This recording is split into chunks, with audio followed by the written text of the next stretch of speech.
नमस्ते फ्रेंड्स, आपका स्वागत है मेरे इस यूट्यूब चैनल पर। आज एक कमेंट लेंगे राजीव रंजन सर का। इन्होंने कहा है कि सर एक्सचेंजिंग सॉल्यूशन पर वीडियो बनाइए सर। तो मेरे को लगा कि एक्सचेंजिंग सॉल्यूशन को रिटेल इन्वेस्टर बहुत ज़्यादा भी ट्रैक कर रहा है, क्योंकि एक अच्छा खासा मंथली चार्ट में ये ब्रेकआउट दिया है। लगभग 17 साल बाद ये ब्रेकआउट हुआ है और विद इन ए मंथ या ईयर आप बोल सकते हैं एक अच्छा खासा रिटर्न ये स्टॉक दिया है। तो जब ये स्टॉक अच्छा खासा रिटर्न दिया है तब रिटेल इन्वेस्टर का नज़र में आ जाते हैं और बहुत सारे रिटेल इन्वेस्टर ऐसे में बाई करना चाहते हैं। तो एवरीथिंग डिटेल में चर्चा करेंगे फ्रेंड्स, बने रहिए हमारे साथ। चैनल पे नए आए हैं तो लाइक से सब्सक्राइब करके चलिए, ताकि आने वाला हर वीडियो का नोटिफिकेशन आपके पास टाइमली आए और अकॉर्डिंगली आप काम काज कर पाए। एक्सचेंजिंग सॉल्यूशन जो है मेनली एक आईटी सर्विस प्रोवाइडर है जो इंडिया में और विदेशों की मार्केट में जैसे यूएसए, सिंगापुर, यूके में कामकाज करते हैं। इनका ग्लोबल ऑपरेशन है, 70 से ज़्यादा कंट्री में ये अपना सर्विसेज देते हैं। इनका मेन है होल्डिंग जो कंपनी है वो है DCX टेक्नोलॉजी। इनका आप एवरीथिंग देख सकते हैं यहाँ पे साइट में आके कि 60+ कंट्री में कामकाज करते हैं। 1,30,000 से भी ज़्यादा एम्प्लॉय इनका है। 240+ और फॉर्चून 500 कस्टमर इनका पास है।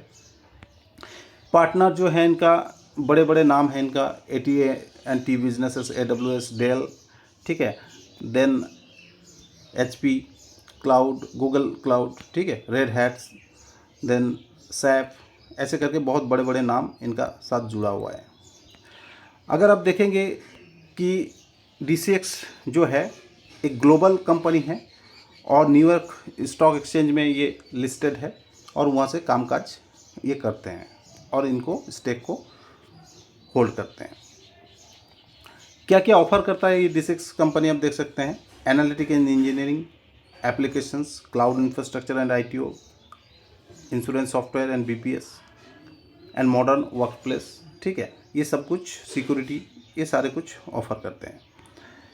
इंडस्ट्रीज़ कौन से इंडस्ट्री को ये कैटर करते हैं, तो आप देख पाएंगे कि aerospace and defence, automotive, banking and capital market, consumer and retail, energy, utility, oil and gas, health care, insurance, then life science, manufacturing, public sector, technology, travel, transport, hospitality, everything इसमें पूरा detail में दिया हुआ है। आप इसमें थोड़ा time बिताइए ऐसे स्टॉक को बाय करना है तो।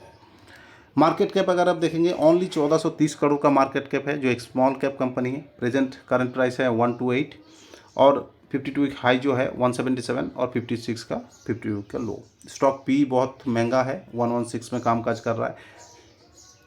ROC ROE आप देखेंगे तो एज सच कुछ ज़्यादा आपको नहीं दिखेगा, ठीक है, और 5 साल 3 साल का सेल्स ग्रोथ भी आपको ठीक ठाक नहीं लगेगा, लेकिन तब भी ये स्टॉक नज़र में आता है क्योंकि एक साल के अंदर एक अच्छा खासा ये रिटर्न दिया है।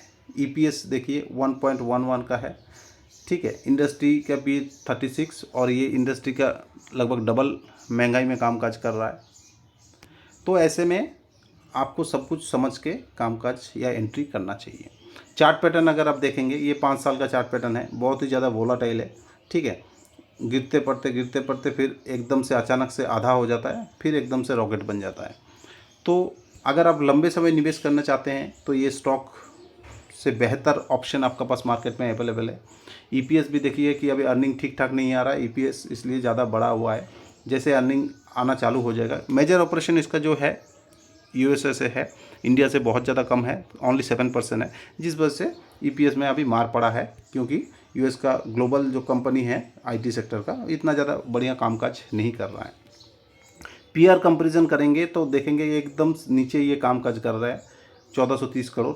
इन सेक्टर में बहुत बढ़िया बढ़िया कंपनी आपको मिलेगा। IT सॉल्यूशन प्रोवाइडर साइंट है, कोफोर्ज है, KPIT है, टाटा टेक्नोलॉजी, टाटा एलेक्सी, ठीक है, ओरेकल, ये छोड़ के भी बहुत बड़ा कंपनी भी है, आप उनके बारे में भी सोच सकते हैं। लंबे समय अगर निवेश करना है और एक अच्छा खासा अगर निवेश करना है, ऐसे स्टॉक को वही रिटेल इन्वेस्टर कंसीडर करें जो थोड़ा रिस्क लेने की कैपेबिलिटी है, और यहाँ से भी जिस प्राइस में ये कामकाज कर रहा है इससे भी 30-35% तक अगर गिरे तो वो पैनिक ना मचाए।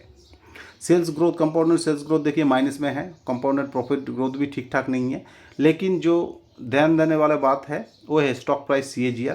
एक साल के अंदर 121% रिटर्न ये दिया है, जैसे मैं बता रहा था। इस वजह से ये स्टॉक रिटेल इन्वेस्टर का भी फेवरेट बना हुआ है और हर कोई पूछ रहा है कि सर इसमें क्या करें अभी, ठीक है। लेकिन एक लॉन्ग टर्म इन्वेस्टर के लिए ऐसे स्टॉक को अवॉइड करना चाहिए।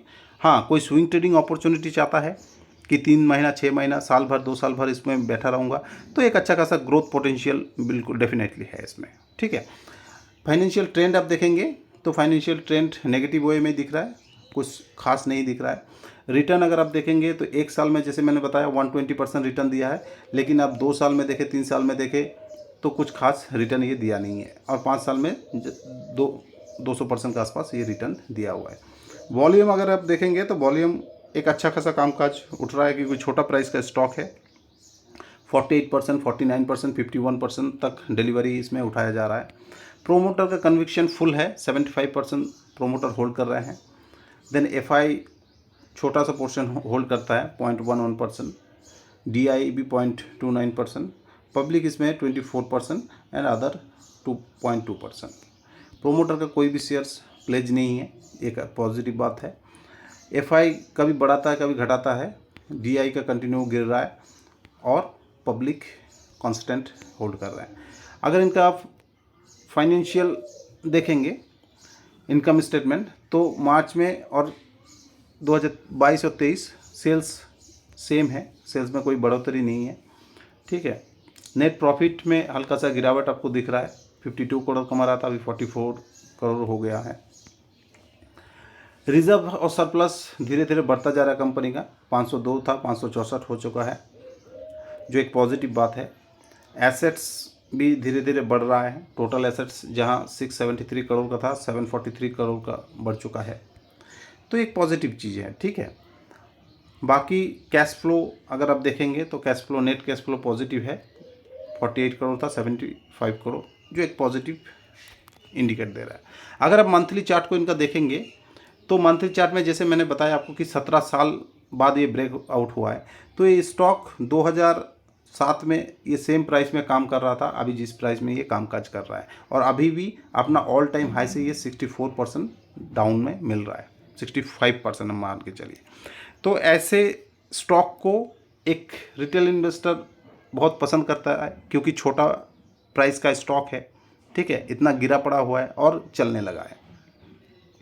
तो आपको क्या करना चाहिए, एवरीथिंग मैं डिटेल में चर्चा करूंगा, बने रहिए हमारे साथ। जैसे आप देख पा रहे हैं कि ये एक मेजर रेजिस्टेंस जोन बना हुआ था स्टॉक के लिए, ठीक है, इसको काट के ऊपर गया है, तो ये एक बहुत बड़ा पॉजिटिव चीज़ है।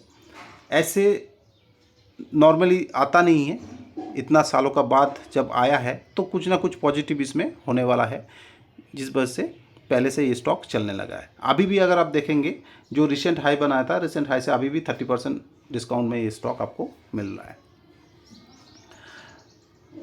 अगर आप वीकली चार्ट को देखेंगे, वीकली चार्ट में भी देखिए जो रिसेंट हाई बनाया था वहाँ से एक अच्छा खासा अपॉर्चुनिटी अभी आपका पास है 30% तक लगभग कमाने का। तो ऐसे में एक रिटेल इन्वेस्टर को क्या करना चाहिए, तो देखिए फ्रेंड्स, आप कौन है, इसमें क्यों निवेश करना चाहते हैं, ये समझ के आप कामकाज करिए। अगर आप एक लॉन्ग टर्म इन्वेस्टर हैं, ग्रोथ इन्वेस्टर हैं, तो आपको ऐसे स्टॉक से दूर रहना चाहिए, क्योंकि आप वन टाइम निवेश करेंगे और स्टॉक धीरे धीरे धीरे धीरे इस फेज में चलता रहेगा, ये ठीक है ना। लेकिन अगर स्टॉक को आप चूज़ किया ऐसे ऐसे जा रहा है तो ये आपको रिटर्न नहीं देगा, वोलाटिलिटी ज़्यादा रहेगा इसमें, कभी अप्स दिखाएगा आपको, कभी डाउन्स दिखाएगा, ठीक है। अगर आप डाउन में खरीद के और अप में बेच पाते हैं तो आपको ठीक है, आप स्विंग कर सकते हैं। लेकिन अगर आप कुछ नहीं कर पाते हैं तो आपको जिन स्टॉक का चार्ट पैटर्न लंबे समय पे धीरे धीरे ऊपर की तरफ जाते हैं, ऐसे स्टॉक को आपको चूज़ करना चाहिए। मार्केट में और भी बहुत सारे स्टॉक अवेलेबल है, अच्छा प्राइस में अवेलेबल है, तो आप वहाँ कंसिडर कर सकते हैं। ऐसे स्टॉक को एक रिस्क इन्वेस्टर को ढूंढना चाहिए या कामकाज करना चाहिए, जो स्टॉक यहाँ से भी थोड़ा डाउन हो जाए तो पैनिक ना करें। इसमें ग्रोथ है, इसमें रिटर्न मिलने का पॉसिबिलिटी है, लेकिन इसमें रिस्क भी आपको मानना पड़ेगा। अभी जो स्टॉक प्राइस कामकाज कर रहा है ये बहुत ही बढ़िया एक प्राइस जोन है, एक्यूमुलेशन जोन आप मान सकते हैं, ठीक है। ज़्यादा से ज़्यादा इसमें गिरावट आप 128 के पास कामकाज कर रहा है, आप 105 110 तक का एक स्टॉप लॉस लगा के इसको धीरे धीरे एक्यूमुलेट करते रहेंगे तो एक लंबे समय में एक अच्छा खासा ग्रोथ आपको देगा। लेकिन ये 1 महीने में देगा, 2 महीने में देगा, ये कोई नहीं बता पाएगा आपको। हाँ, अगर आप इसको 6 महीना, साल भर, 2 साल भर लेके बैठे रहेंगे तो डेफिनेटली यहाँ से आपका डबल होने का पोटेंशियल है। ठीक है, तो जैसे मैं बता रहा हूँ कि अगर आप लॉन्ग टर्म इन्वेस्टर हैं, ठीक है, और लॉन्ग टर्म स्विंग ट्रेडिंग करना चाहते हैं, इसमें होल्ड करना चाहते हैं, तो 110, 108, 105 से 110 जो है ये 200 है मूविंग एवरेज, ये इसका स्टॉप लॉस लगा के आप कामकाज कर सकते हैं। ऊपर के लिए मेनली जो रेजिस्टेंस इमीडिएट होगा वो होगा 160 से लेकर 170, ये इसका मेन हर्डल होगा। इसको एक बार क्रॉस करके ऊपर चला जाएगा तो एक अच्छा खासा पोटेंशियल मिलेगा आपको और ऊपर जाने का। ठीक है, वीकली चार्ट में भी आप देख रहे हैं कि सारे मूविंग एवरेज से लगभग ऊपर कामकाज कर रहा है, वॉल्यूम भी ठीक ठाक है और RSI भी अपवर्ड मूव दिखा रहा है, तो एक पॉजिटिव इंडिकेट है चार्ट में, कोई भी नेगेटिव मेरे को एज सच दिख नहीं रहा है। मंथली चार्ट को अगर आप कंसोलिडेट करके देखेंगे तो जैसे मैं बता रहा हूँ कि ये जो हर्डल था ये बहुत बार टेस्ट किया और यहाँ से स्टॉक नीचे गया है, तो ये एक मेजर रेजिस्टेंस जोन था। तो इस मेजर रेजिस्टेंस जोन को अगर ब्रेक करके स्टॉक प्राइस ऊपर जा रहा है तो कुछ पॉजिटिव तो होने वाला है। ठीक है, तो 105 से लेके 110 ये आप मान लीजिए कि इसका अभी सपोर्ट रहेगा और इस सपोर्ट को लेके आप अगर बने रहेंगे तो एक अच्छा खासा रिटर्न आपको मिलेगा। फर्स्ट जो आपको हर्डल मिलेगा 160 से लेके 170 तक, देन आप मान सकते हैं कि 200 के आसपास एक इसको रेजिस्टेंस मिलेगा। देन 200 का रेजिस्टेंस अगर पार होके चला जाएगा तो लाइफ टाइम जो है 350 के आसपास ये इसका टारगेट हो जाएगा। लेकिन 350 क्या एक ही दिन में आ जाएगा, एक महीने में आ जाएगा, ये कोई नहीं बता सकता फ्रेंड्स। जब 17 साल बाद लग गया स्टॉक को यहाँ से यहाँ तक आने के लिए, तो हो सकता है इसमें 6 महीना में लग जाए, साल भर में लग जाए, 2 साल में लग जाए, लेकिन आपको एक अच्छा खासा गेन, अच्छा खासा पोटेंशियल यहाँ से भी डबल और 2.5 गुना होने के भी पोटेंशियल अगर है 2.5 साल में, तो कोई बुरा सौदा नहीं है। लेकिन ऐसे स्टॉक को कौन लेना चाहिए? जैसे मैंने बताया कि अगर आपका पोर्टफोलियो छोटा है, स्विंग ट्रेडिंग करना नहीं आता है, आप एक पोर्टफोलियो बना रहे हैं, लंबे समय में अच्छा स्टॉक भर रहे हैं, तो ऐसे स्टॉक से दूर रहिए। हाँ, अगर आपको स्विंग ट्रेडिंग करना आता है, पोर्टफोलियो छोड़ के भी एक स्विंग ट्रेडिंग आप करते हैं, तो ऐसे स्टॉक को आप कंसिडर कर सकते हैं। देन आप 50% प्रॉफिट बुक करके अपना जो अपने प्रॉफिट है उस प्रॉफिट को आप रख सकते हैं लंबे समय के लिए। ठीक है, 6 महीना साल भर में अगर आपका कैपिटल जितना आप लगाए थे 10,000 20,000 वो निकाल के अपना प्रॉफिट छोड़ दीजिए, प्रॉफिट को ग्रो होने दीजिए। आप अपना हिसाब से काम कर सकते हैं फ्रेंड्स, इसमें कोई पाबंदी नहीं है। आपको सीखना है, समझना है और करना है, लेकिन मेरा कहने से आपको बाय या सेल नहीं करना है, नहीं तो आपका फाइनेंशियल नुकसान भी हो सकता है। ठीक है, तो आई होप, आशा करता हूँ आपको एवरीथिंग समझ में आया। अगर समझ में आया तो वीडियो को लाइक शेयर एंड सब्सक्राइब करके चलिए, ताकि आने वाला हर वीडियो का नोटिफिकेशन आपका पास आए और आप अकॉर्डिंगली कामकाज कर पाएँ। नीचे डीमैट अकाउंट का लिंक दिया रहेगा। मल्टीपल डीमैट अकाउंट ओपन करना चाहते हैं, IPO में अपना अलॉटमेंट चांसेस बढ़ाना चाहते हैं, तो आप डीमैट अकाउंट ओपन कर सकते हैं। कोई भी स्टॉक का रिगार्डिंग आपका कोई भी प्रश्न है तो नीचे कमेंट कर सकते हैं। मेरे को जैसे टाइम मिलेगा मैं उसका ऊपर वीडियो बना के आपको समझाने की कोशिश करूँगा। तो thank you friends, have a nice day.